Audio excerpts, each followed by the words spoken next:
안녕하세요. 네. 어 일단 이렇게 많은 분들 들어와 주셔서 감사합니다. 저희 4 시가 돼서 공식적으로 오늘 그 협동조합 학회 3회 학술 세미나 온라인 학술 세미나를 시작하도록 하겠습니다.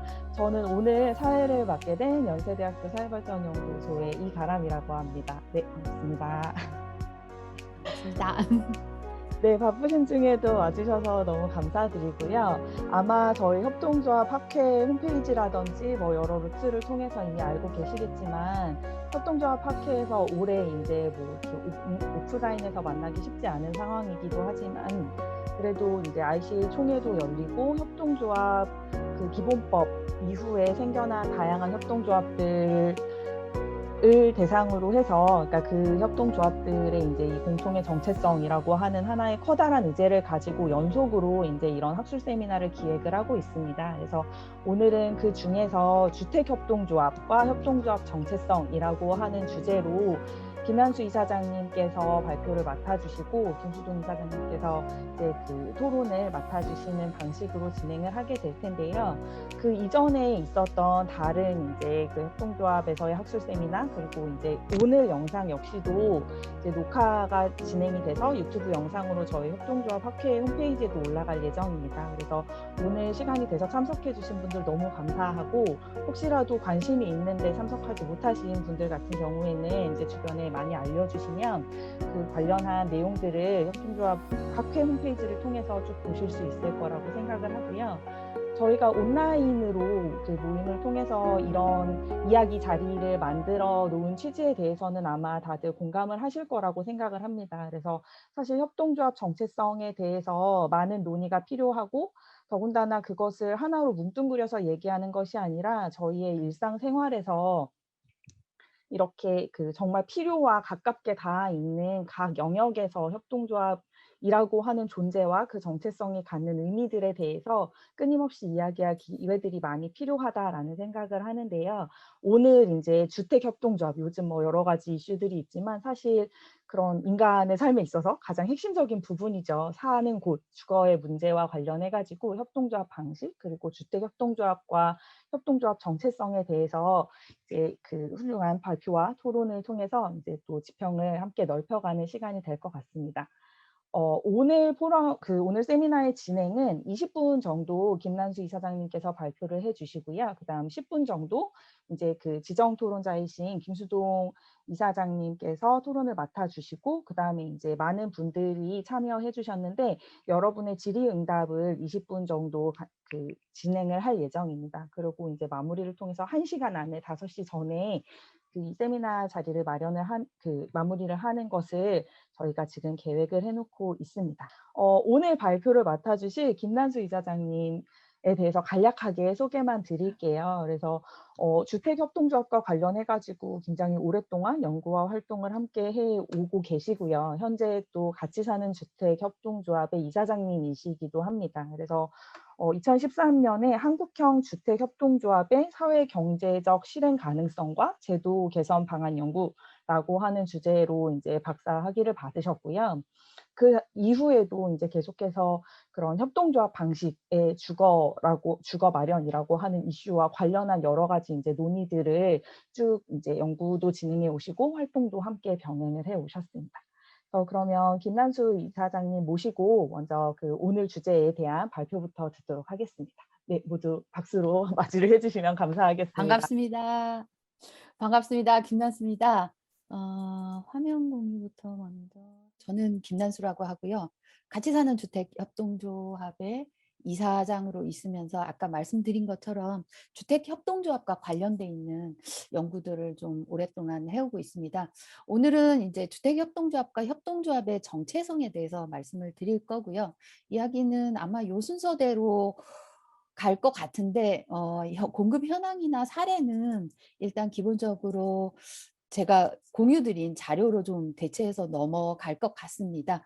음 이야기 시작하기 전에 이제 우리 주택 시장에 대한 것들을 좀 살펴보면 주택 시장 자체가 많이 바뀌었어요. 최근 이제 협동조합 기본법 이거를 전후로 해서 사실 많이 바뀌고 있고 지금도 현재 많이 바뀌고 있고 1-2인 가구가 증가한다거나 저성장 뭐 그다음에 최근에는 또 공동체 해체와 관련돼 있는 이런 이슈들이 또 많고 코로나로 인해서 집에 있는 시간들이 많아짐으로 인해서 생겨나는 이웃 간의 뭐 다양한 분쟁 문제 뭐 저도 그거를 겪고 있는 사람 중에 한 사람이기도 하고요.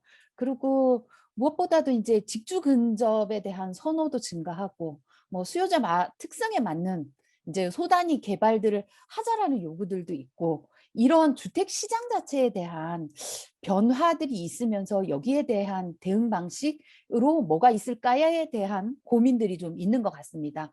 그리고 인제 기존의 임대주택 공급 방식의 한계를 좀 보완해 보자라는 문제들도 있고요. 특히 인제 LH와 관련해서 뭐 재정 부담이 가중된다거나 재원이 부족하다거나 그리고 공급되는 주택 자체가 인제 1-2 분위에 특히 인제 집중해서 아마 공급이 되고 있고 최근 들어서는 매입 임대주택 같은 경우에도 뭐 7-8 분위까지 해서 그러니까 신혼부부 2라는 이름으로 그러니까 쪼끔 분위를 넓혀서 공급을 하고 있지만 그럼에도 불구하고 여전히 아직까지 사회적 편견이나 저항 이런 것들이 있습니다.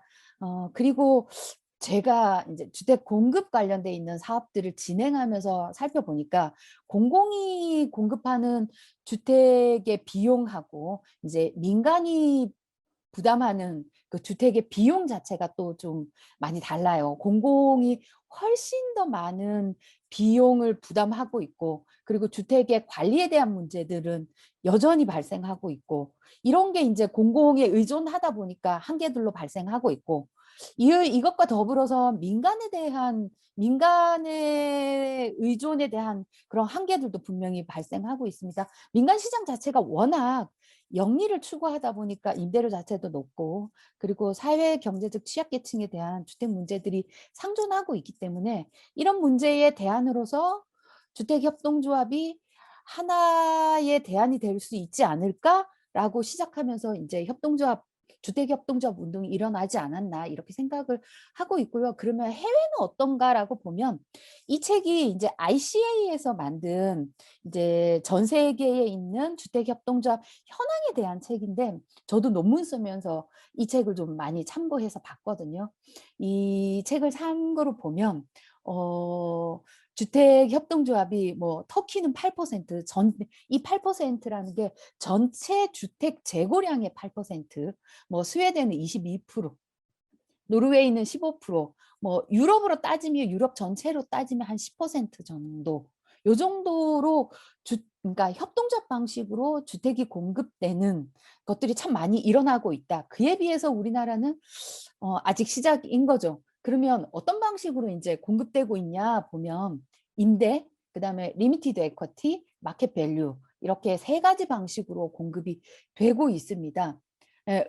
이 표를 갖고 온 거는 인제 협동조합 주택이 어떻게 발전하고 이 비슷하게 민간의 주택들이 어떻게 변화됐는지를 살펴보면 사실 뭐 공동체 방식의 주택이나 뭐 민간의 비영리 조직이 주택을 공급하는 이런 이야기들은 2000 년대 초반부터 계속 있어 왔습니다.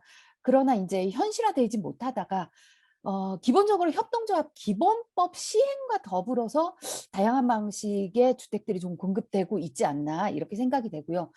시작은 민간에서부터 먼저 시작했습니다. 많이 들어보셨겠지만 소행주라는 이름으로 인제 소행주가 첫 번째 주택을 짓고 이것과 함께 주택협동조합이 함께 주택을 공급하고 민간에서 시작하니까 이것들을 받아서 공공이 이제 관리형 방식으로 협동조합형 공공임대주택이라는 이름으로 일부 좀 진행을 하다가 지금 현재는 조금 멈춰 있는 상태고 그와 함께 인제 협동조합 주택뿐만 아니라 뭐 공동체 주택, 사회주택이라는 이름으로 민과 관이 협력하는 방식으로 인제 주택들이 공급되고 있는 것들을 볼 수 있습니다. 뭐 협동조합의 사전적 정의 이렇게 되어 있는데 한 번만 읽어보고 갈게요. 아무래도 협동조합 학회니깐요.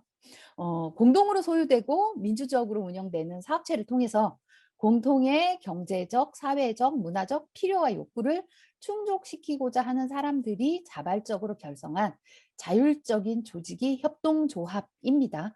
그리고 7대 원칙은 보시는 것처럼 이렇게 되어 있고요. 가장 큰 차이가 협동조합하고 주식회사의 가장 큰 차이가 아마 조합원은 투자자이면서 이용자라는 점이 가장 클 거고요. 그리고 투표권과 관련해서 주식수에 비례하는 것에 비해서 주식회사는 협동조합은 1인 1표의 민주적인 관리나 공평한 기업 지배 뭐 이런 것들이 있을 거고 그리고 이용고 배당 그다음에 또 중요하다고 생각되는 게 이제 뭐 공동 지분이나 뭐 요런 방식들이 주식회사와 좀 다르게 이제 가장 큰 특징이라고 할 수 있을 것 같습니다. 그러면 주택협동조합은 뭐냐라고 해외 사례들을 좀 살펴보고 그리고 우리나라 사례들을 좀 살펴보면 일단은 주택 점유의 한 형태이지 않을까 싶어요. 그러니까 임차인이 오너십을 가지는 그런 주택의 점유의 하나의 형태다. 뭐 스웨덴 같은 경우에는 테넌트 오너십 코오퍼레이티브라는 이런 이름을 쓰고 있거든요. 그런 것 같고요. 그러면 이제 주택협동조합이 뭐냐라고 정의를 보면 국제협동조합 연맹의 원칙과 가치에 맞게 운영되는 소비자협동조합이면서 이제 협동조합의 형태는 다양한 형태를 취할 수 있지만 공동으로 소유하고 1인 1표의 원칙에 따라서 조합원에 의해서 민주적으로 운영되고 있다. 그리고 주택을 필요로 하는 사람들의 욕구를 충족하기 위해서 자발적으로 결성한 법인체 이렇게 정의를 내릴 수 있을 것 같습니다. 그러면 여기 표에서 보시는 것처럼 이렇게 각 조합원들이 이렇게 자본을 직접 하고요. 얼마의 돈을 내서 이 조합을 결성하고 이 조합이 협동조합의 주택을 소유를 하고요. 이 소유된 주택에는 그러니까 자본을 낸 이 조합원들이 전세나 월세 방식으로 이 협동조합에 살면서 다양한 주거 서비스, 뭐 관리나 주택을 직접 관리한다거나 돌봄 서비스를 제공한다거나 뭐 의료 서비스를 제공하는 이런 형태로 이루어지지 않을까 싶습니다. 주택협동조합의 유형을 살펴보면 유형은 정말 많은 유형들이 있는데 크게 한 3가지로 이렇게 나눌 수 있을 것 같아요. 협동조합이 주택을 소유하는 방식, 그러니까 정부 보조가 있는 경우에는 대부분의 경우에 사회적 협동조합, 보시는 것처럼 비영리형의 사회적 협동조합으로 이렇게 운영이 되고 있고 대표적인 형태가 영국이나 뭐 벨기에, 스위스 등에서 이렇게 운영을 하고 있고 영리로 운영되는 경우에는 정부 보조가 일반적으로 없더라. 우리나라 같은 경우에 제주 오시리 가름 주택협동조합이 이런 형태를 지니고 있더라. 이렇게 보여드리고요. 첫 번째가 임대형이었다면 두 번째는 분양형입니다. 분양형은 뭐냐면 한시적으로 협동조합, 그러니까 건축협동조합을 건설해서 주택을 분양하고 끝내는데 우리나라 같은 경우에는 좀 더 특이하게 이제 관리형으로 분양한 이후에 관리형으로 넘어가서 그러니까 입주한 이후에도 조합을 해산하지 않고 주택협동조합이 주택을 계속 관리 운영하는 그런 형태를 지니고 있고 그리고 관리형에는 공공이 소유하거나 뭐 제3자가 소유하고 있는 주택을 관리하는 뭐 우리나라로 이야기하면 공공임대주택을 관리하는 그런 주택의 형태들을 보여주고 있습니다.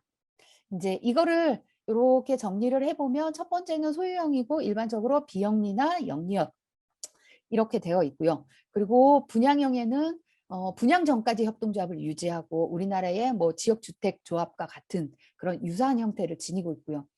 그리고 관리형에는 주택의 소유권은 가지고 있지 않으면서 외부로부터 주택을 빌려서 그 주택을 관리하는 형식 그리고 분양한 이후에 관리하는 이런 형태도 보여주고 있습니다. 그러면 임대형 그러니까 비영리 주택협동조합의 특징이 뭐냐라고 하면 보여지는 요 앞에 보여지는 요 표는 일반적으로 시장에서 우리가 주택을 공급하는 그 프로세스고요. 여기 있는 뒤에 거는 협동조합이 주택을 공급하는 프로세스라고 보시면 되겠습니다. 일반적으로는 이제 분양 공고를 하고 분양 신청을 하고 분양 계약하고 건설해서 입주한다면 분양 공고에 해당하는 게 이제 협동조합 방식에서는 조합을 설립하고 그리고 조합에 가입하고 출자금을 내고 건설하고 입주하는 요런 형식의 이런 형식으로 이루어지고 있고 이런 형식은 이제 협동조합을 이야기한다고 하면 시행회사인데 일종의 시행회사라고 할 수 있는데 시행회사라는 거는 주택을 개발하고 공급하는 게 시행회사인데 비영리 형식으로 시행회사를 운영하는데 착한 시행회사 또는 착한 건설회사지 않을까 싶어요. 주택협동조합은 이윤 극대화를 목적으로 하지 않기 때문에 저렴하게 주택 공급이 가능합니다. 그리고 저소득층을 대상으로 공급할 경우에는 일반적으로 정부 지원도 받을 수 있고요.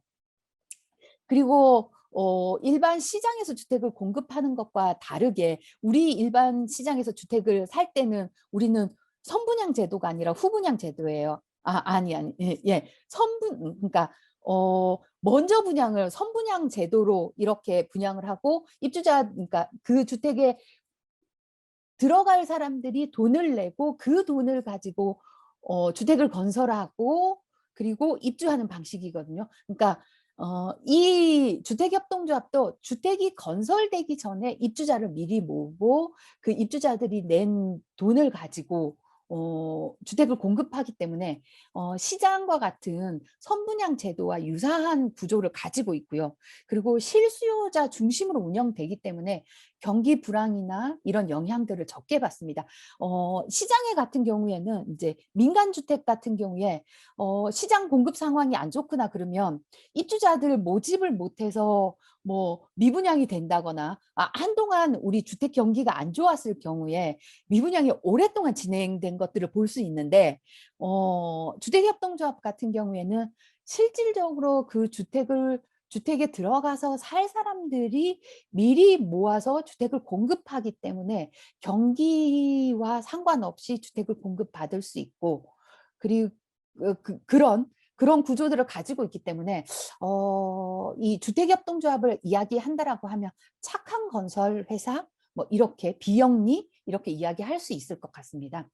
두 번째 특징으로는 주택협동조합에서 공급되는 주택은 이제 가격 상승 자체가 적고 장기적으로 거주가 보장되기 때문에 착한 전셋집 이렇게 이야기할 수 있는데 왜냐고 하면 협동조합 자체는 주택을 공급하고 이것을 통해서 영리를 추구하거나 입주자들한테 임대료를 높게 받아서 영리를 추구하는 게 목적이 아니라 장기 거주하는 게 목적이기 때문에 임대료 자체가 시장 가격과 다르게 움직일 수 있습니다. 그러니까 임대료에서 이윤 자체가 배제되고 실비 수준으로 조합에서 스스로 결정하기 때문에 가격 상승 자체가 적고 그리고 뭐 그러니까 지불하는 출자금 같은 경우에도 건설 비용에 좀 가깝게 이렇게 지불하기 때문에 이제 관리비 부담 자체도 적다 이렇게 보시면 될 것 같습니다.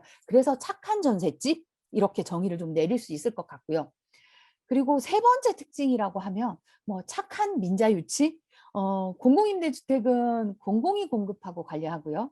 협동조합주택은 조합이 공급하고 관리하기 때문에 임대형 주택협동조합이 공공임대 입주 대상을 포함해서 주택을 공급할 경우 막대한 공공지출을 전략하면서 양질의 주거 서비스를 시민에게 제공할 수 있고요.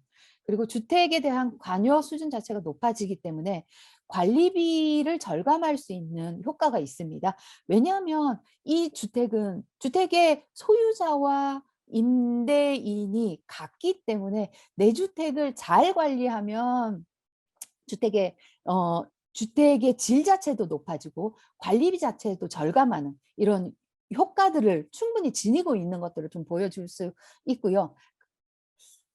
그리고 이제 협동조합 주택의 이점이라고 하면 여러 국내 사례에서도 보여진 것처럼 주택 구입 비용 자체가 좀 더 낮고, 그리고 주거 관리 비용도 낮고, 세금 절세나 대출 이자의 절감이 있어야 되는데, 사실 국내에서는 아직까지 요것까지는 아직 적용하기는 쉽지 않을 것 같고, 해외 같은 경우에는 이제 각종 절세 혜택들이 좀 보여지고 있고, 그리고 법적 책임에서 조합원 개인이 이렇게 법적 책임을 지는 게 아니라 조합이 주택에 대한 모든 법적 책임을 지기 때문에 책임 자체가 좀 더 낮아지는 것 같고, 그리고 주거권, 거주권에 있어서도 안정적인 주거권을 확보하고 있는 것들로 보여지고 있고요.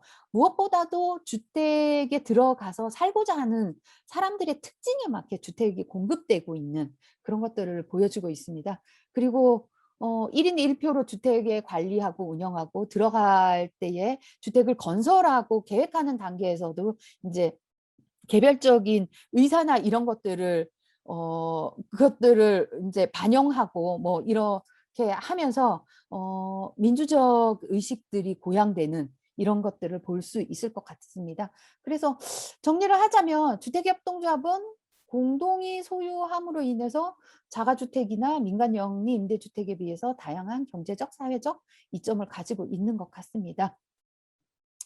그러면 이제 우리나라에서 주택의 공급 현황들을 좀 살펴보면, 제가 이걸 위해서 한번 찾아봤습니다. 최근 한 2~3년 이렇게 협동조합이 몇 개나 설립되는지 안 찾아봤는데, 못 들여다봤는데, 이 기회를 이제 해서 제가 5월 말 기준으로 한번 찾아보니까 현재 한 26,000개 정도가 설립되어 있더라고요. 그래서 규모로 보면 이제 성장기에서 이제 성숙기 단계로 진입하는 그런 단계에 있는데, 그럼에도 불구하고 이제 이름으로 검색해서 주택, 주거 뭐 이렇게 이름으로 검색해 가지고 요런 협동조합이 몇 개나 있는지 살펴보니까 한 115개 정도 있더라고요. 그래서 아직도 참 많이 부족하다. 1%가 채 되지 않는 비율로 되어 있고, 그리고 일반 협동조합이 137개, 사회적 협동조합이 15개, 연합회가 1개 이렇게 있고요. 대부분 이제 다중이해 관계자 협동조합 또는 사업자 협동조합이고, 설치되는, 그러니까 만들어지는 지역을 보면 주택의 문제가 가장 심각하게 나타나고 있는 서울이나 경기 지역이 가장 많더라. 연도별로 이렇게 쭉 들여다봐도 2015년도에 이제 한참 협동조합과 관련돼 있는 분들이 좀 많이 일던 시기라 이때 가장 많이 설립되었고, 최근 작년에 또 주택협동조합이 좀 많이 설립되고 있다. 왜냐하면 우리한테 닥쳐 있는 주택의 문제가 가장 심각하게 느껴질 때 주택협동조합의 설립들이 좀 많아지는 추세지 않은가, 이렇게 보여지고 있습니다. 그러면 도대체 몇 가구가 협동조합 주택에 살고 있는지 살펴보니까, 공공임대, 민간임대 해가지고 여기는 한 900가구 정도가 거주하고 있고요. 이 이후에도 이제 민달팽이 주택협동조합이나 함께주택 같은 경우에는 3호, 4호가 있고, 민달팽이도 8호, 9호가 더 있어서 토탈로 따지면 한 1,000가구 정도가 협동조합, 1,000가구 이상이 협동조합 주택에 이제 거주하고 있는 것으로 이제 파악이 되고 있고요. 유형별로 좀 살펴보면, 크게는 이제 공공에서 공급하는 공공임대주택, 그다음에 협동조합과 그러니까 협동조합이 공공의 어떤 기금융자나 토지 임차나 이런 것들을 받아서 공급하는 뭐 민관 협력주택, 그렇지 않으면 아예 개별적으로 협동조합이 주택을 공급하는, 주체적으로 사업을 추진하는 이런 세 가지 형태로 있을 수 있고, 요 사례들을 하나씩 살펴보면, 이제 협동조합형 공공임대주택은 첫 번째가 이제 만리동 예술인협동조합이고, 뭐 임차인 관리협동조합이라고 할 수 있고, 이 주택도 입주해서 살기 시작한 지 올해로 한 6년 그 정도 되어 가고 있는 상황입니다. 구체적인 사례는 이걸로 보시면 되고, 이 주택은 이제 공공이 주택을 건설하고 입주자를 모집했고요. 근데 그러니까 보통의 경우는 주택을 다 짓고 나서 입주자를 모집해서 주택을 관리하라고 하는데, 이 주택 같은 경우에는 주택을 건설하기 전에 입주자들을 미리 뽑았고, 이 입주자들의 의견을 반영해서 주택을 건설했고, 그리고 주택의 임대료 수준은 주변 시세의 80% 이렇게 해 가지고 입주자들을 뽑았고 입주자들한테 협동조합 교육을 시켰고 그리고 이분들이 지금 현재도 협동조합을 운영하고 있고 그리고 예술인들을 대상으로 뽑았기 때문에 뭐 주변에 대한 기여나 이런 것들을 하라고 이야기하고 있고 이분들이 지역에서 어떤 활동들을 진행하고 있습니다. 지금도요. 사례는 이렇게 보시면 될 것 같고 두 번째 사례는 이제 공공이 가지고 있는 매입 임대 주택을 그러니까 재건축하면서 공공은 토지를 임대해 주고 사업 시행자가 입주자들을 모집해서 협동조합을 만들고 주택을 건설하고 그리고 입주한 이후에는 이 협동조합이 주택을 소유하고 관리하고 있는 이런 형태라고 보시면 되고요.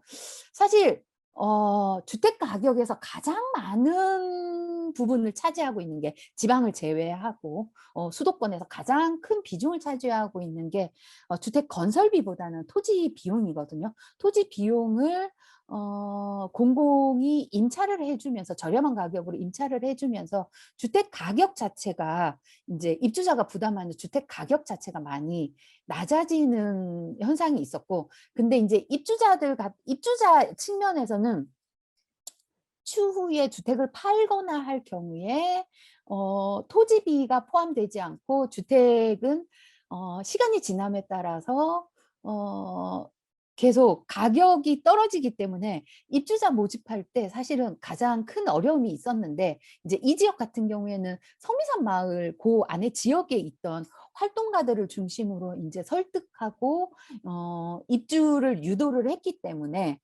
아마 이게 성공하지 않았나 싶기도 하고요. 그리고 이 토지를 빌려주는 게 기본적으로 30년 임차에 입주자들이 요구하면 10년 해서 총 40년을 빌려주기 때문에 아마 이분들이 사는 동안에는 여기서 안정적으로 주택에 거주할 수 있지 않을까 싶고요. 그리고 입주자들이 부담했던 금액들 참고로 보시면 이게 2010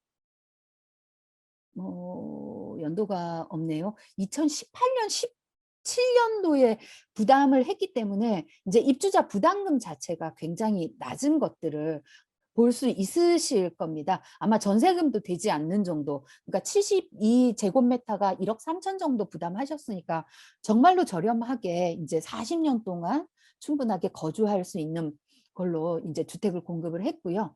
뭐 공급할 때에 이 사진들은 이제 같이 참여했던 공동체 활동 사진들을 가지고 왔고 그리고 마지막 사례는 민달팽이 주택협동조합이고 청년들이 협동조합을 건설해서 이제 처음 시작은 외부의 주택들을 빌려서 입주자를 모집하고 전대하는 방식으로 주택을 공급하고 있고 최근에는 서울시 빈집 사회주택에 참여를 해서 그러니까 빈집 토지임대부 사회주택에 참여를 해서 직접 주택을 소유도 하고 있습니다. 그리고 그 소유한 주택의 사례가 이제 여기 연희동 청년사회주택이고요. 지난 한 2월부터 입주를 시작해서 입주자들이 지금 거주를 하고 있고 밑에 있는 요 주택들은 사회적 주택이라고 공공이 운영하고 있는 사회 임대 주택을 이제 관리 운영하는 그런 사례라고 할 수 있습니다. 이제 요 사례들을 살펴보면서 잠깐만요. 살펴보면서 이제 현장의 이슈라고 하면 이제 주택의 소유나 뭐 주거비 뭐 다양한 정말 주택 협동조합 방식으로 주택을 공급하는 데 있어서 정말 어렵고 다양한 문제들이 발생을 하고 있는데 그중에서도 이제 가장 큰 문제 중에 하나가 이번 정부 들어오면서 뭐 617이나 70 이제 부동산 대책에 따라서 이제 법인이 소유하고 있는 주택에 대해서 종부세를 공제해 주는 거를 폐지하겠다라는 이제 그런 논의들이 있었고 그래서 여기에 대해서 사회주택을 운영하고 있는 주체들 또는 협동조합 방식으로 사업을 진행하고 있는 주체들이 이제 어 건의를 하면서 이제 건설형 임대주택 같은 경우에는 종부세, 취득세, 양도세 중과하는 것들이 없어졌는데, 근데 매입 임대주택은 여전히 종부세 6%를 적용하고 있어서 이제 문제들이 아직도 남아 있다. 이 매입 임대주택이 뭐냐고 하면, 주택을 직접 건설하지 않고 낡은 주택을 사 가지고 이거를 리모델링해서 임대주택으로 활용했을 경우에 여전히 종부세 6%를 적용을 받고 있어서, 그러니까 아직까지 협동조합이 주택협동조합의 자금 사정이나 이게 아직 그런 것들이 탄탄하지 못한데, 이 종부세율 6% 요것 때문에 많이 힘들어하는 그런 상황이라고 할 수 있겠습니다.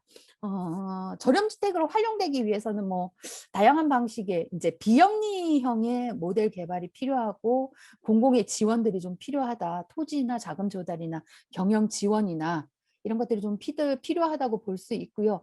그럼에도 불구하고 뭐 조금씩 서울시나 국토부에서 조금씩 이제 사업들을 진행할 수 있게 이렇게 지원을 어 정말 조금씩 해 주고 있는 상황이다라고 볼 수 있을 것 같고, 이미 우리 주택 공급과 관련해서는 패러다임이 조금씩 바뀌고 있는 것 같습니다. 뭐 요런 패러다임들이 쉽게 바뀌지는 않겠지만, 뭐 한 알의 씨앗이 땅에 떨어져서 꽃을 피우기까지 뭐 지난한 시간이 가다가 보면 나중에는 많은 열매들로 돌아오지 않을까, 이렇게 생각을 합니다. 이상으로 마치도록 하겠습니다.